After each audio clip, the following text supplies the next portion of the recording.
So today we are going to do something. We're going to start something that we have never done before at Brookview. We are going to do like a whole series on spiritual warfare. Because in our last series on prayer, I briefly, in one message that had lots of other amazing stuff in it, I had briefly alluded to the idea that spiritual warfare is something we need to be thinking about. And so our life groups were talking about that, and everybody came back to me and they're like, we need to do a whole series on spiritual warfare. So I'm like, fine. And I was thinking, actually, before anybody even mentioned that, I was thinking about doing something several months from now, but decided this is the time. Let's do this. Now, if you've been around Brookview very much, you know I don't talk about the devil a lot. I don't talk about demons very much. And I have never done an entire series on something like this, but today is the day.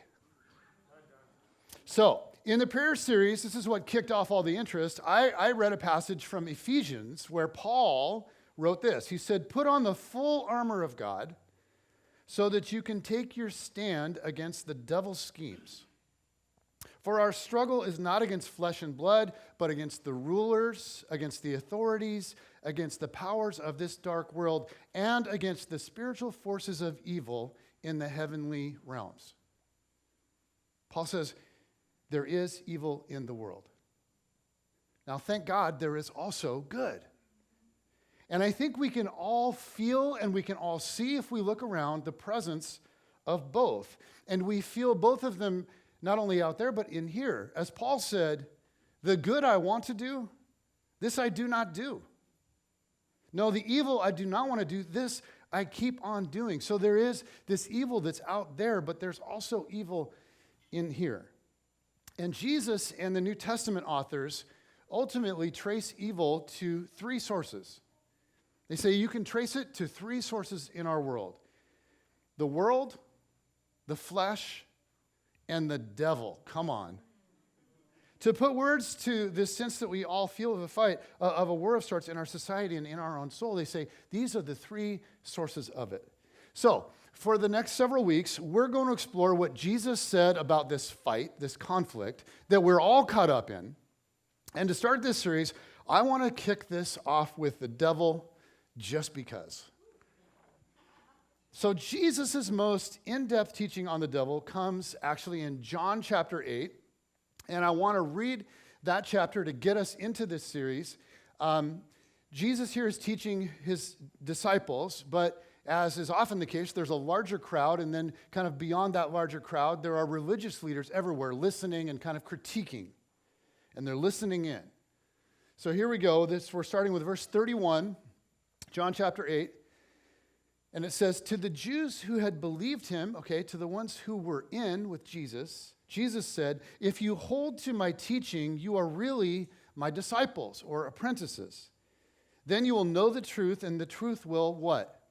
Set you free.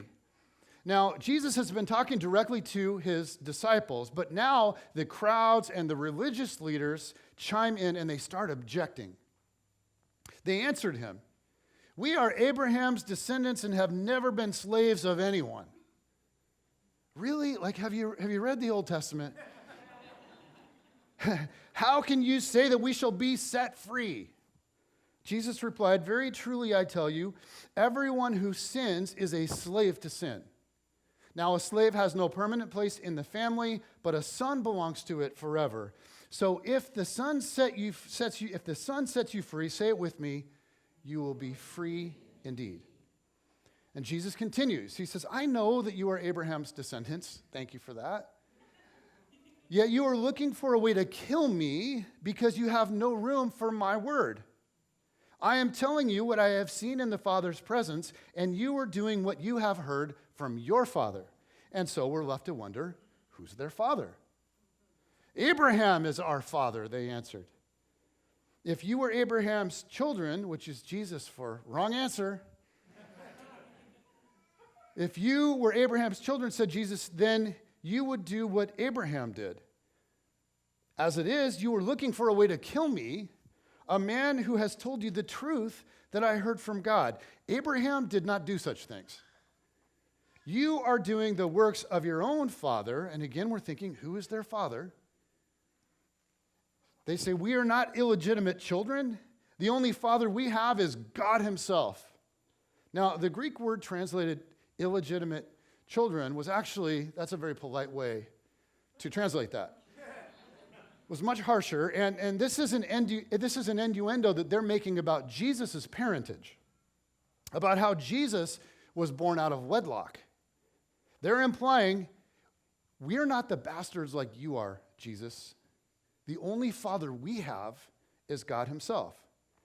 Jesus said to them, if God were your father, you would love me, for I have come here from God. I have not come here on my own. God sent me. Why is my language not clear to you? Because you are unable to hear what I say. You belong to your father, wait for it, the devil, and you want to carry out your father's desires. He was a murderer from the beginning, not holding to the truth, for there is no truth in him. When he lies, he speaks his native language, for he is a liar and the father of lies. Yet because I tell you the truth, you do not believe me. How are we doing this morning? Welcome to church.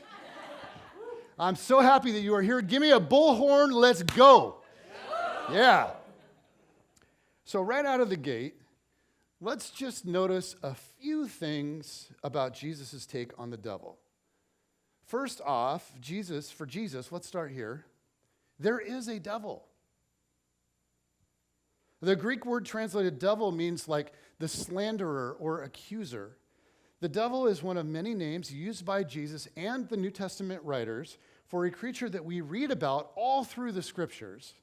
Jesus also calls him the Satan, the evil one, the tempter, the destroyer, the deceiver, the serpent of old. And notice that these are all titles, not like proper names. Sometimes we hear like Satan and we think that that's a proper name. I'm Jason and, okay, this is Satan. Now, I wasn't motioning to anyone in particular. But it's not a proper name. It is more a description or a title. The Satan, Hasatan. And it means the adversary or the accuser. Now, some scholars think that it's like a subtle dig from Jesus and the writers of Scripture that this creature doesn't even get a name. 3 times Jesus calls this creature the ruler of this world, and the Greek word translated ruler was a word that meant the highest ranking position in a government. So to Jesus, this creature has tremendous power and influence in our world. Now, we're going to talk later on in the series in the coming weeks about the origins of this creature. Like, why did God create him and how did he get so evil? But for today, I want to focus on the really basic things, and I want to begin with this. For Jesus, the devil is real. For Jesus, there is a devil. He's not a myth. He's not a figment of the imagination. He's not a holdover from a superstitious pre-scientific age, nor is he a red cartoon character with a pitchfork that sits on your shoulder. To Jesus, he's an invisible but very real intelligence. That is the evil behind so much of the evil in our soul and in the world all around us. And in the passage that we just read, Jesus says he's the evil behind the religious leaders of Jesus' day. Your father isn't Abraham and it's not God. Your father, he says to these men, is the devil. And Jesus does the same thing with the Roman Empire and other places. He says the Roman Empire is evil. Okay, it's a human evil or an institutional evil, but behind that, there's like this whole other evil. Now, if you're here this morning and you're sitting here listening to this and you're like, really? And this just sounds like crazy to you. And in all honesty, you're like, okay, Jesus, like you were a great teacher. You have lots of good things to say about love and kindness and grace. The golden rule, that's great. Forgive one another and all that, that's great. You have great stuff to say, Jesus. But this stuff about the devil is ridiculous. Come on, Jesus. Now we know better. Because we got Wikipedia, right? And I went to community college, and I'm sorry, I'm just afraid I know better, Jesus. Okay, or whatever it might be for you. And if that's you, I want to say I totally get it. I totally get it. I do. Talking about the devil sounds crazy. And so if this is really hard for you, here's all I ask, okay? This is all I ask. I ask that you suspend judgment for the next few weeks and just consider this as we go along. What if Jesus knows better than you or I the true nature of reality? What if Jesus and the writers of the scriptures and many of the ancient writers and teachers down through history, and still millions of people in the East and in Africa and in South America to this day, what if they have a lens into a dimension of reality that we in this Western secular world are blind to? All I ask is that you suspend judgment and just open your mind to the possibility. Because for Jesus, there is a devil. Secondly, for Jesus, his end goal is death. Okay? What is the goal of the devil? His end goal is death. Jesus says he is a murderer from the beginning. The aim of this creature is to destroy life. As Jesus says a few chapters later, in chapter 10 of John, he says, the thief comes only to steal and kill and destroy. I have come that they may have life and have it to the full. The scriptures teach us that the devil is essentially at war with God himself. He's at war with God's vision for our world and for our lives, for the good and the beautiful that God wants to bring about. And so to become a disciple of Jesus, an apprentice of Jesus, a Christian, is to join with Jesus in a war against a very real darkness. So the reason that your soul and your mind and our society so often feels like a war zone may simply be because it is. So for Jesus, okay, number one, there is a devil. Number two, his end goal is death. And then finally, three, his primary means is lies. So if his end goal is to tear down everything good, to destroy life, to extinguish life, to get rid of life the way God intends in all life, period, to destroy your soul and my soul and keep us from true life, his primary means is lies. Now, please hear this. The primary way the devil destroys life is through lies. Can we get verses 44 to 45 back up on the screen?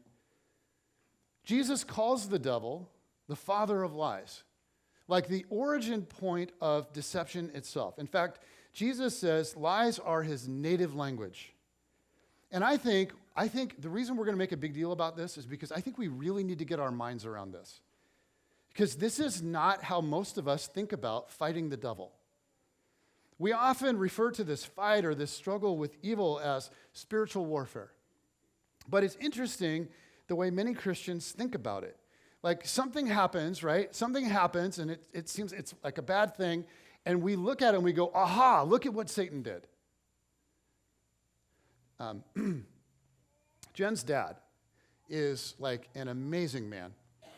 He's one of the people that I most respect in this world. He's a devoted Christ follower. He's also a total joker with an incredible sense of humor. And before Jen and I moved down here to start Brookview, we were still living in Bellingham, and we led a life group, small group, for young married couples.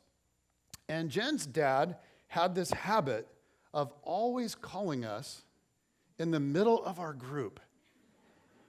Now, those of you that are under 30 are not going to believe this.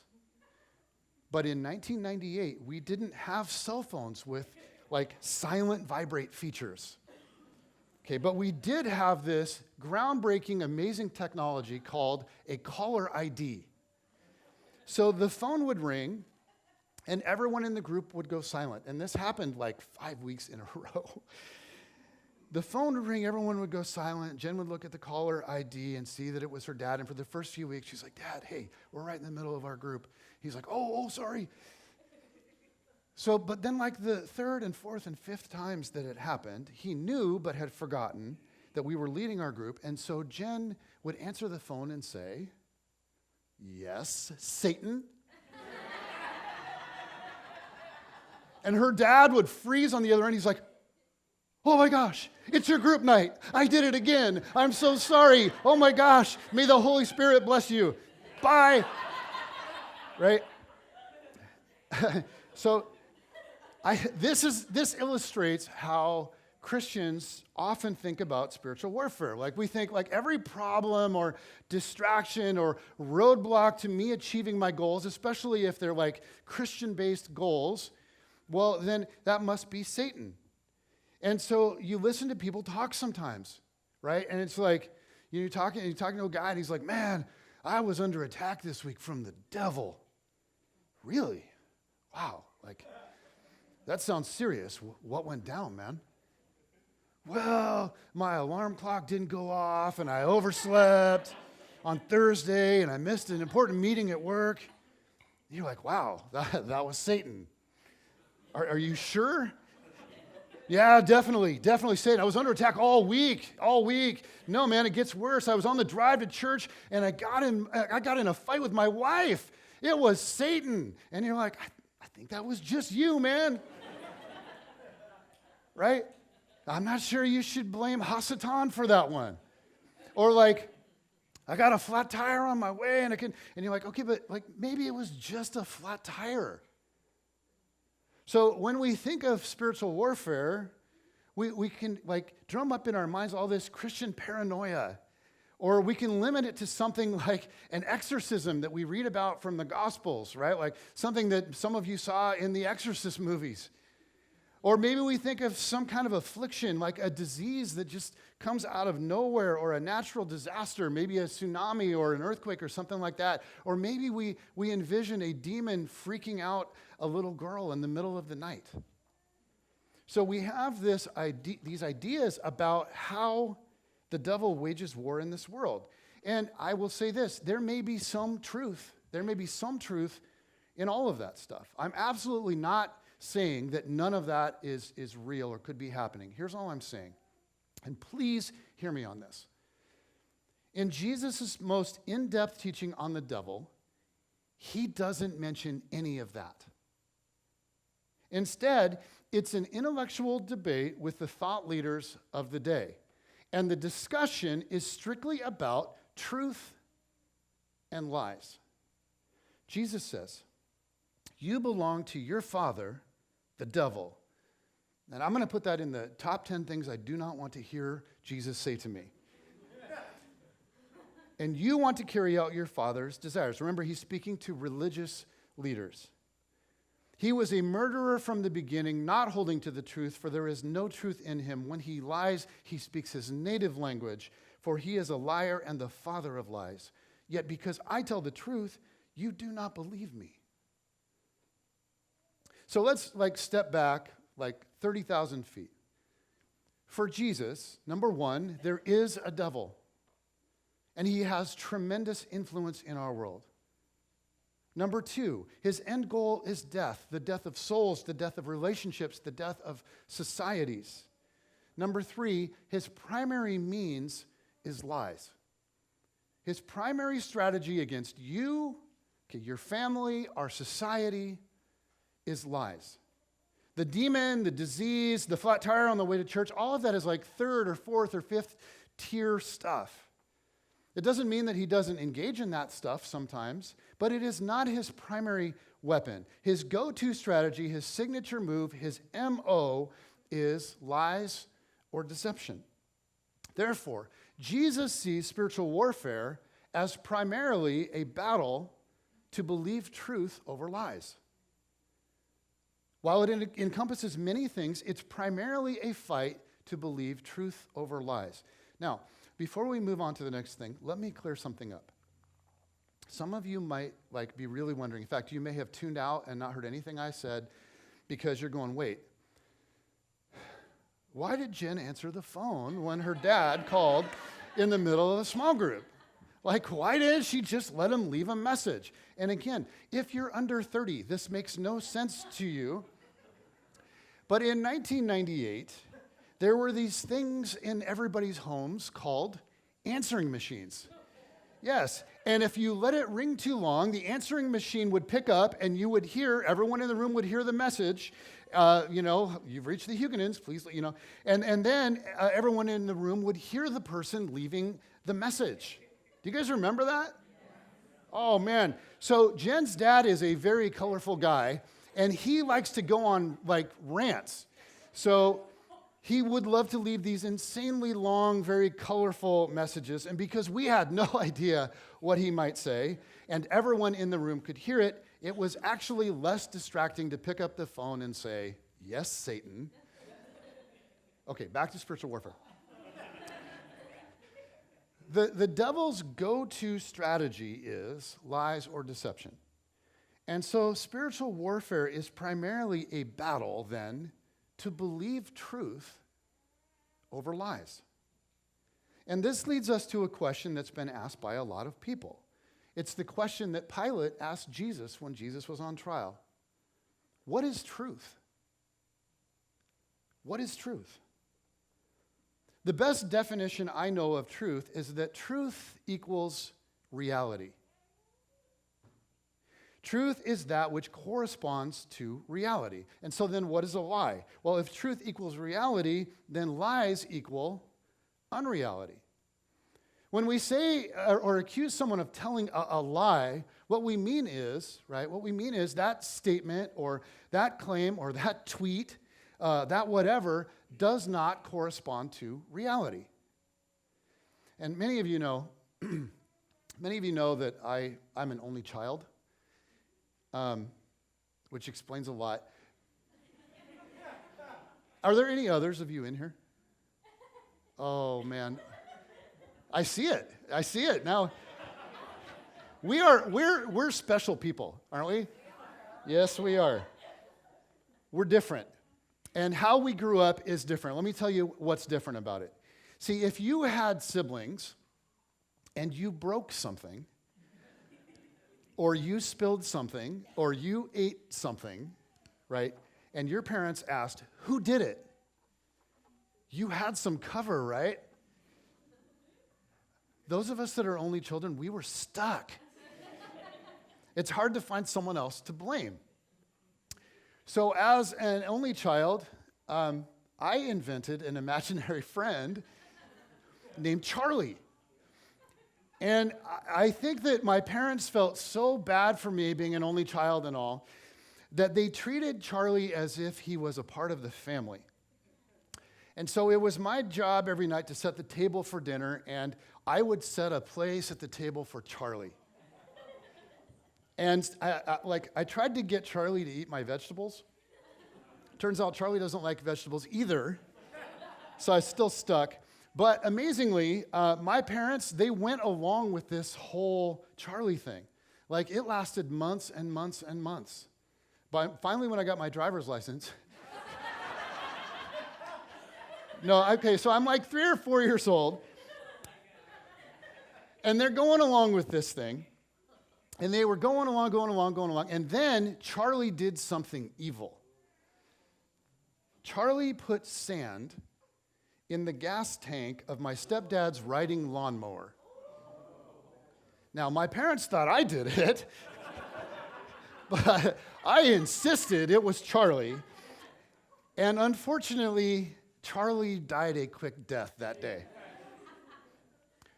What is a lie? It's something that doesn't correspond to reality.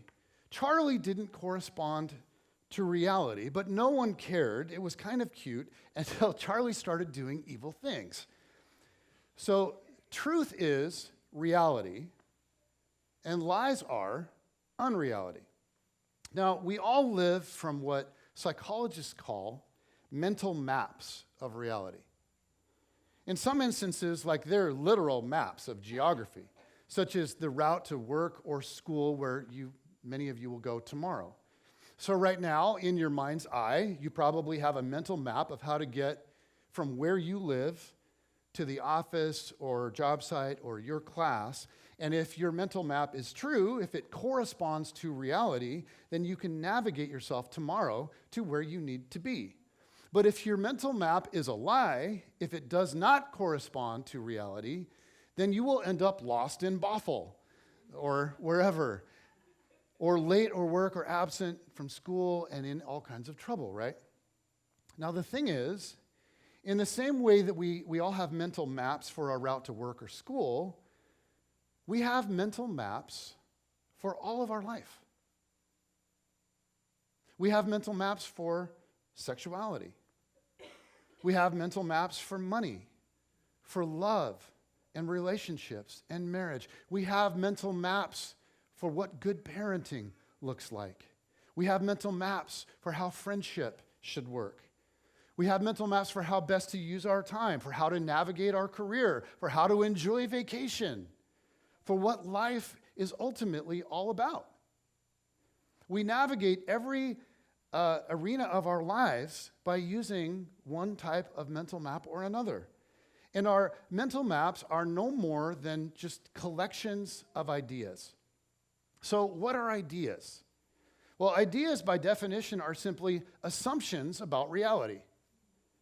If we're a little less sure about an idea, then maybe we would say it's like, okay, it's a working theory of reality. So it's an assumption or theory about how life actually works. And most of the time, it's about what is the best route to happiness. Every day, we all, follower of Jesus or not, navigate a world of ideas. And most of our life is ideas. Happiness is an idea. Democracy is an idea. Human rights is an idea. Gender equality is an idea. Theology is a collection of ideas about God and how the world works. And our theological ideas come together to form a mental map by which we navigate day-to-day life. Now, you may be an atheist, you may be a Christian, you may be a Buddhist, you may be an agnostic, or whatever, but your ideas, whatever they are, form the mental map that you use to navigate the world. Your mental map may be accurate or inaccurate. It may lead you to life and joy, or it may lead you to pain and disappointment and brokenness. I like the way Dallas Willard puts it very simply. Dallas Willard was a philosophy professor at USC from 1965 to 2013. You have to be like really smart to teach philosophy at USC. And here's his observation about the human experience and human life, kind of just boiling it down into one simple statement. He says, we live at the mercy of our ideas. Our ideas about God, our ideas about sexuality, our ideas about humanity, about love, money, about where we go to find happiness, about what makes a person valuable, about the things in life that matter most. We live at the mercy of our ideas. Because the ideas that we believe in our mind give shape to what we do with our bodies, okay, or our whole person, the way we behave, which in turn shapes the person that we become. We live at the mercy of our ideas. When we believe truth, we show up to reality well. But when we believe lies, we cannot show up in a way that's congruent with reality. Here's what Jesus believed and taught about truth and life. And it could be summarized, I think it could be summarized this way.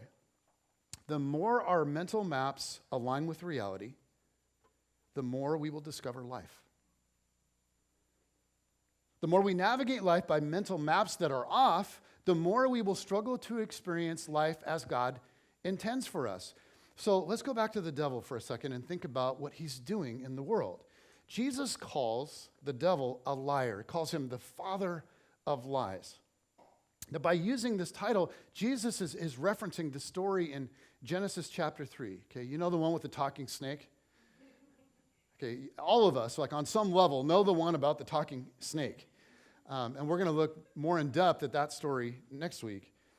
But Jesus references the story, Adam and Eve and the serpent. When the serpent enters the story to take down the man and the woman and human society, he doesn't come at them with a disaster or a scary vision. He doesn't come at them with a flat tire or a distraction. He doesn't come at them with disease or even pain. He comes at them with an idea. And it's not just any idea, it's a lie. His original assault on humanity is a lie, and it's a really, really good lie. And again, we'll talk about this more next week, but it's a lie about who God is, it's a lie about who we are, humanity is, it's a lie about what will lead to life and joy. But here's the thing, and this is a really big deal. Lies by themselves have no power over us. Lies only have power if we believe them and we live them. For example, if you believe the lie, and this is a lie, that you are unlovable, that you're dirty, or you're unworthy of love and respect, however it is that that lie came to you, maybe through a parent wound, or maybe you were bullied or teased in school, maybe your body never fit the cultural ideal, maybe your personality never fit the cultural ideal. However that lie came to you, and it is a lie to be sure, because you are not unlovable, and you're not unworthy of love and respect, you are a human being that bears the image of God. But if you believe the lie, and then you begin to live as if that lie is true, and you let it discolor the way that you interact with people everywhere you go, the way you interact with your peers or the opposite sex, or you let it affect how you behave in community, then that lie begins to have power over you. Because you are living with anger or hurt or insecurity or shame or fear, because you become defensive and you're not very emotionally available, because you become cold or kind of hard or standoffish, you can become then a person that is more difficult for people to enjoy, more difficult for people to connect with. You're still loved deeply by God, but this lie has begun to take root in your life.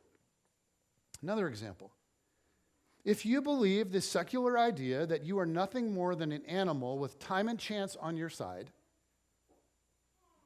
that all human morality is nothing more than a social construct designed to limit you and your freedom, if you believe that, and then you live as if it's true, that's when you give it power over you. And so many lies that come from the devil are around the nature of freedom. What does it mean to be free? What does it really mean to be free? Does it mean you can do anything you want? Is that freedom? To just cave into every desire that comes your way from within? Or is freedom something else entirely? Is it actually slavery to allow your desires to rule you? And we're going to talk a lot more about that in the coming weeks. But what I want you to see today is that the devil's primary strategy, the devil's primary strategy is this. It's deceitful ideas that play to disordered desires that then become normalized in a broken society.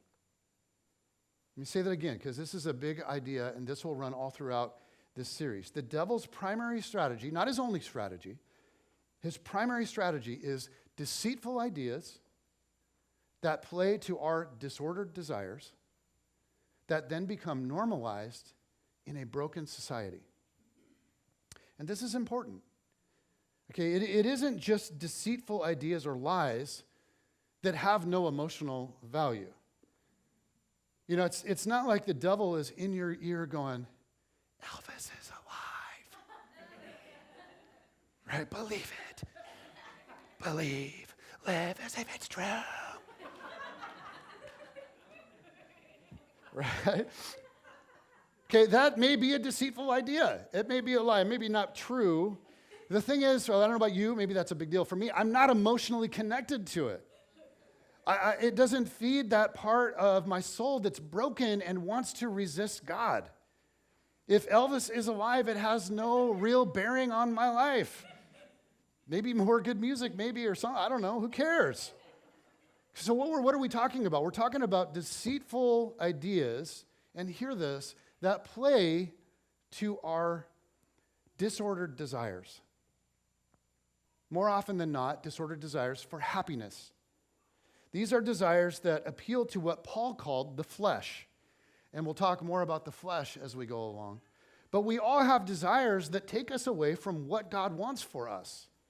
And when Satan brings deceitful ideas to us, he brings them to specifically target our disordered desires. And this is what makes the devil so crafty. He brings deceitful ideas that play to your specific disordered desires. And this is what makes them so powerful and so hard to resist, because they are our desires for happiness that he so often appeals to. Mostly we choose destructive things because we think they will make us happy, right? I mean, think about it. We sin because on some level we think that this sin is going to make us happy. I mean, none of us sins out of self-discipline, right? I mean, none of us are like, oh man, it's 8 p.m. and I'm really tired,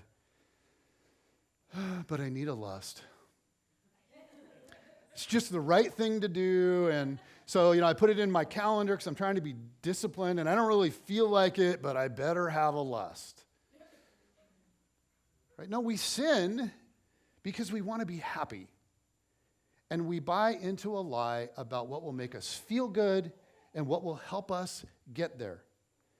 We believe all sorts of lies, like deceptive ideas that play to disordered desires for happiness, and then those disordered desires are normalized in a broken society, what Jesus and the New Testament writers call the world, or what most of us these days just call culture. And we'll talk more about that in coming weeks. And so for now, when you hear the language of the world, just think of a system of ideas that are institutionalized into evil. Because the devil's aim is to inject ideas not only into our mind, but into the systems, all the systems of the world itself, into education, into government, into entertainment, into journalism, technology, economics, and for sure into the church.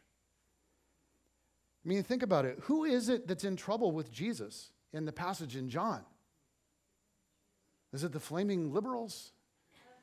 Is it the right-wing conservatives? Who is it? It's the church leaders. It's the leaders of religion. How does the devil ruin the church? What's the primary strategy? Is it persecution? Well, maybe sometimes.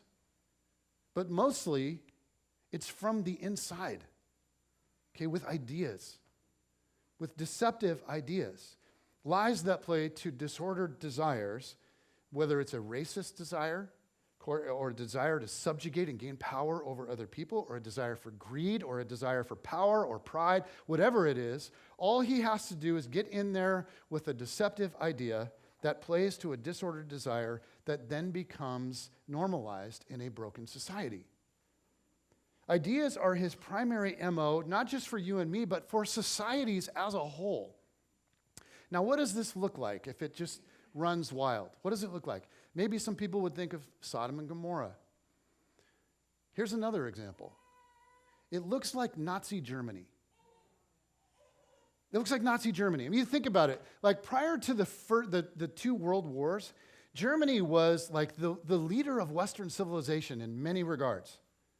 We think, oh, America's no, not America. Okay, we were like the backwater people on the other side of the pond, right? And not England. They were like weird with tea and biscuits and stuff, It was Germany. Germany was the apex of Western civilization by almost any metric. Art, architecture, theology. It was the birthplace of the Reformation, and some of the greatest theological thinkers were German. It was home to some of the greatest minds of Western Europe. There was science and technology and academics and urban planning. I mean, these were the apex of Western civilization. There was great music. I mean, how many great composers can you name? My guess is most of them, if not all of them, that you can name were German. But through the First World War and then into the Second, Germany was destroyed. How? From the inside out. By what? By ideas. By ideas, deceptive ideas about race and about ethnicity and about nationhood that played to disordered desires, okay, for power, for money, for control, for pride, that were then normalized into a broken society.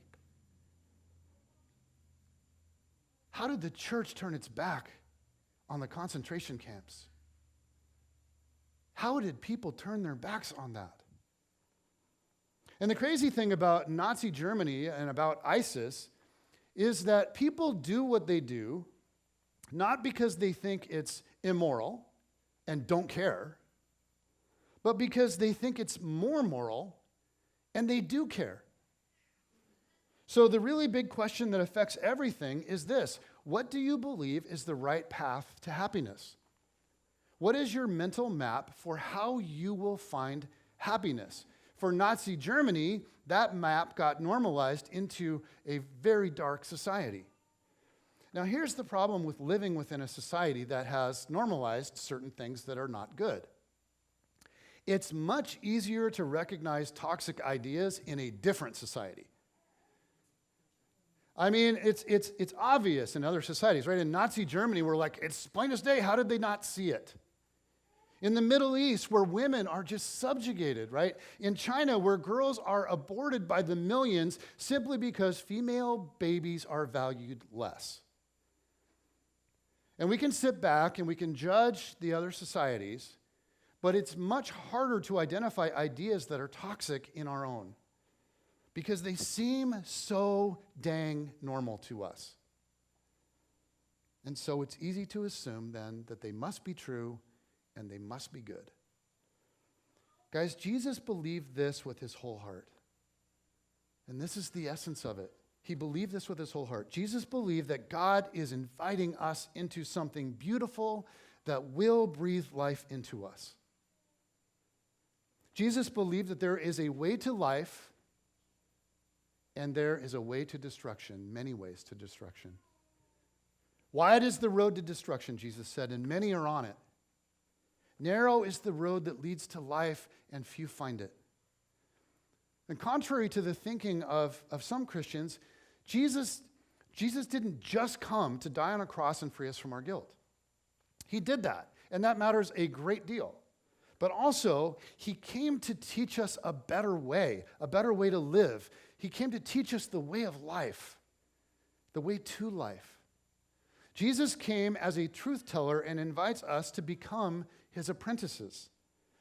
To follow Jesus, then, is to trade in your mental map, or that of your culture, or your family, or your society, even your church at times, for his mental map into joy and life and goodness and beauty.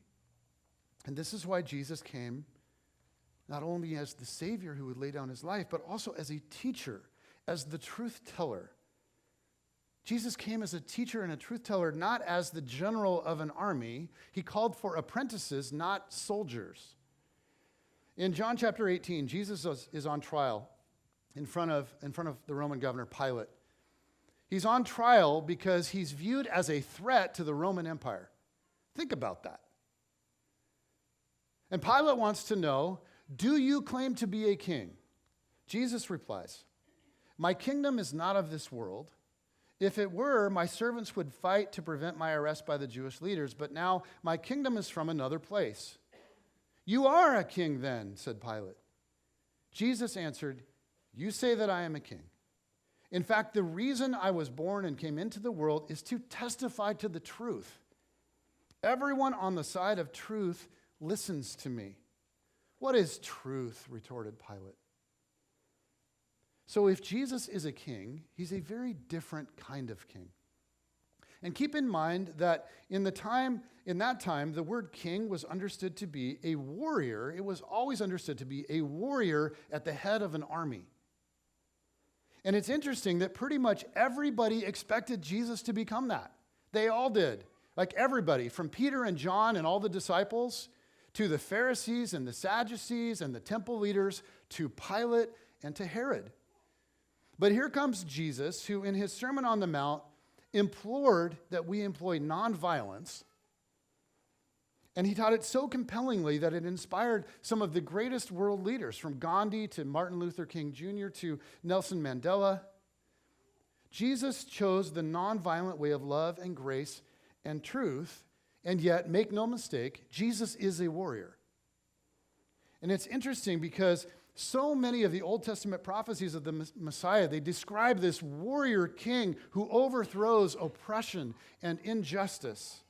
But here's the thing that nobody saw coming. Jesus redefined the entire war.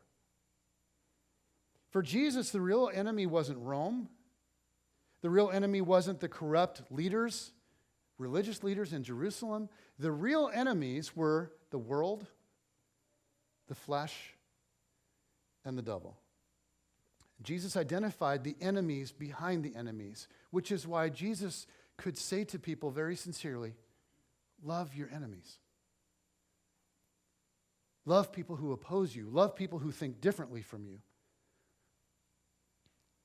Jesus saw even the most wicked people as victims themselves of lies and schemes. He saw them as victims. And rather than wiping them out with a sword, he came to set them free with what? The truth.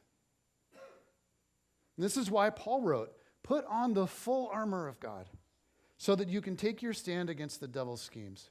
For our struggle is not against flesh and blood, but against the rulers, against the authorities, against the powers of this dark world, and against the spiritual forces of evil in the heavenly realms.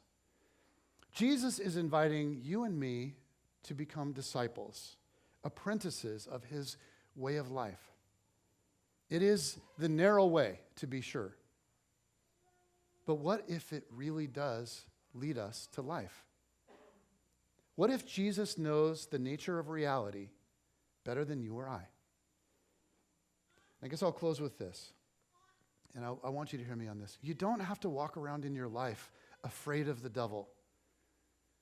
You shouldn't be walking around in your life terrified of what the devil might be up to next. But I think it would be wise to give him just a little bit of respect. The thief comes to steal, kill, and destroy. And he's good at it. But there's another that's come to give life and to give it to the full. And he's more powerful still. And the question for you and me is this: will we listen to him? Will we listen to him? Will we seek him and trust him and listen to him? Because his teaching, however good it might be, has no power for us until we believe it and live it. But to do that, we're going to have to reject other ideas. We're going to have to see them for what they are: lies.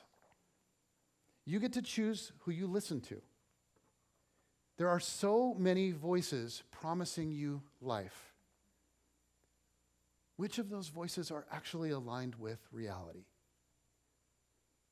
If it's Jesus, then will we listen to him?